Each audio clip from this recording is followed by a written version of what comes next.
Oh my gosh, I just walked outside of my pseudo office to shoot a video. I did not expect that I would hear a dirt bike in the distance. But hey man, music to my ears. Kid in a little two-stroke. Yeah, right on. It's Race City, USA here when you live in the NASCAR area. So if you're not old enough to have a race car, have a dirt bike. Yeah, he's gonna go ride over there. This is awesome. This is the dream. I'm bringing my kid out. This is spectacular. Where was I? Oh yes, this is the Weege Show. Mercifully, the 250 Supercross West campaign is about to begin, so all the injured riders of 250 East finally get some time off. And you know what? You know what I would do if I had time off? Get a Honda Talon, sports side-by-side. You can even get the four-door, four-seat model, or the regular two-seater, which is available in the narrower X or the wider R with 20 inches of suspension travel. Either way, you're getting 1,000 cc's of power, an exclusive dual clutch transmission, and it's a whole lot of fun, whether you're in the woods or in the dunes. You're getting time off. That's how you should spend it. And I say that because the 250 East riders need time to heal up. That has been an injury-riddled division.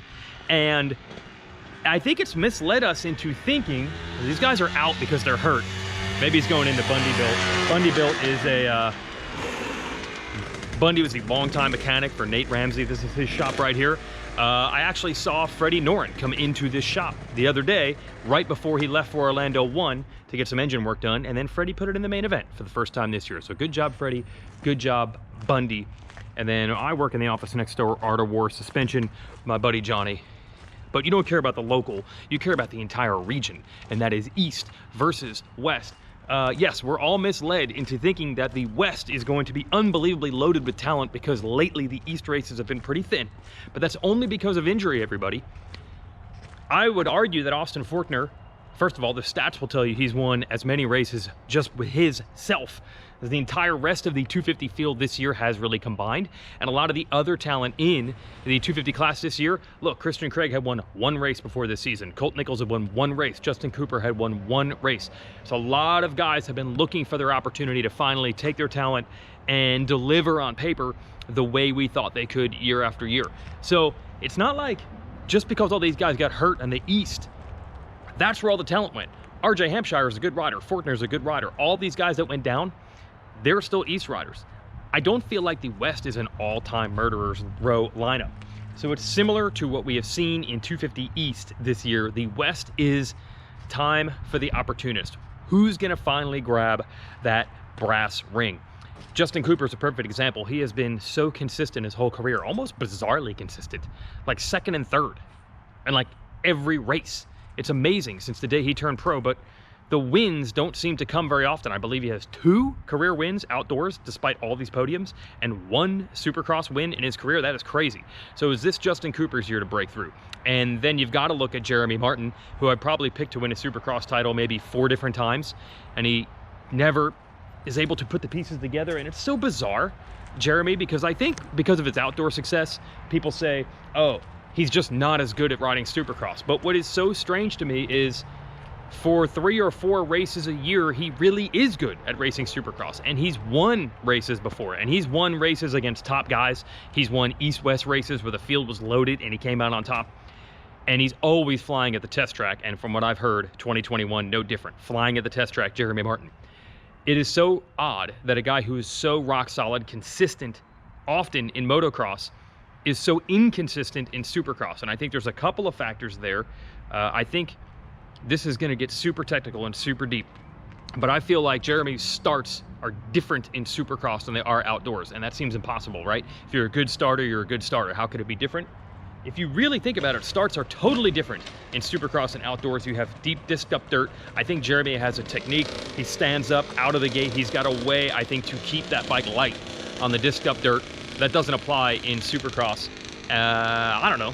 I'll throw out a couple other things. He's got shorter legs. Can he keep his balance on the line? In the comments right now, you're telling me this is absolutely ridiculous what I'm saying, but I have to figure out some reason why Jeremy Martin is less consistent in Supercross and outdoors, and I think bad starts is a big part of it. He's consistently a good starter outdoors and not indoors. Same thing with Cooper. You know, he's been consistent, he's been good, but we're still waiting for that breakthrough. It's really not that much different than, say, Nichols or Craig or Jet Lawrence in the East. We know these guys have the potential, we know they're capable, but can they actually break through and do it? Other East riders to talk about, a lot of rookies, a lot of newcomers. You got Jalik Swoll in year 2. You've got Cameron McAdoo in his 2nd year. Whackers, as we call them, with Pro Circuit. Jordan Smith coming back from injury. He's won a couple of races, but the injuries have been rough for him for a decent amount of time right now. Seth Hamaker's a rookie. Styles Robertson is a rookie. Pierce Brown on the Gas team, not having fun yet. He's only ridden Supercross 8 days coming back from knee surgery, so he will not line up here at the opener in Orlando.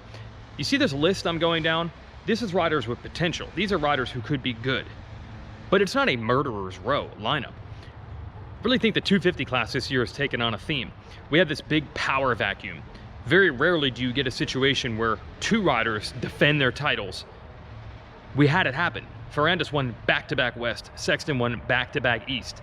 So I think it's created a vacuum. It's created a real opportunity. Throw in that Fortner's gotten hurt a bunch. Throw in that Cian Cerullo moved up recently. I think we've seen so much talent graduate into the 450 class lately, and that's why we keep talking about this deep, loaded field in the 450 class. So many good riders have moved up in the last 3 or 4 years. You eventually had to get to the point where the 250 class needed to rebuild, and I believe it is in a rebuilding stage in 2021, and that's the opportunity for guys like Nichols and Craig, for example, in the East, and maybe Jeremy Martin. And there's all kinds of other contenders. The intriguing case of Garrett Marchbanks, who won Daytona last year. He was 18 years old, I think, and he didn't end up getting a factory rod. There's all sorts of rumors as to why that happened. The real question is, I know Garrett's working really hard right now. Can that Club MX team, can they win races or even a title against factory bikes? There are so many people to think about. I'm gonna go inside the shop here at Johnny and think of another one. Johnny, 250 West is beginning.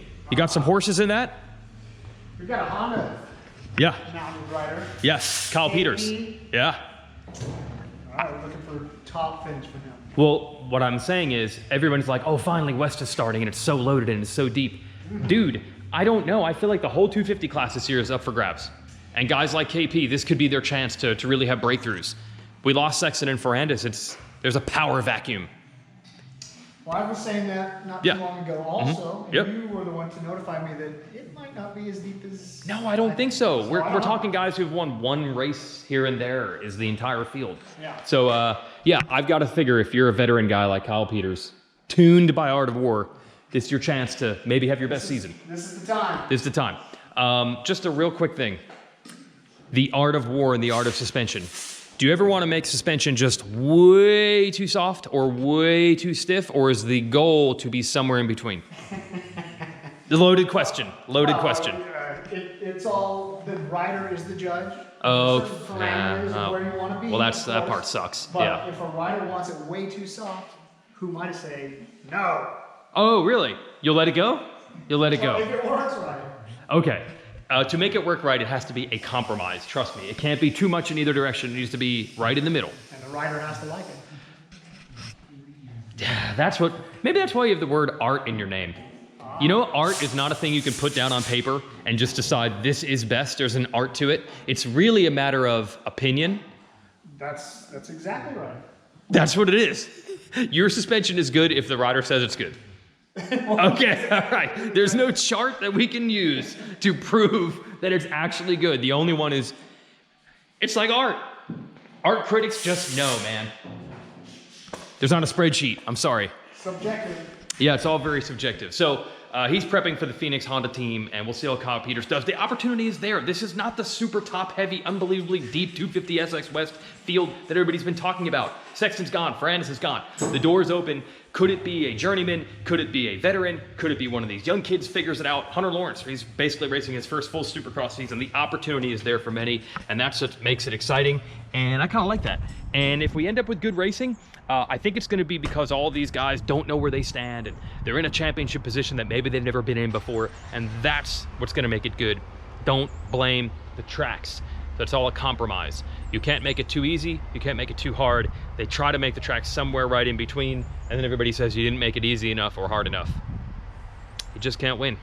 I guess track design and what's a good race, you can't put that in a chart either.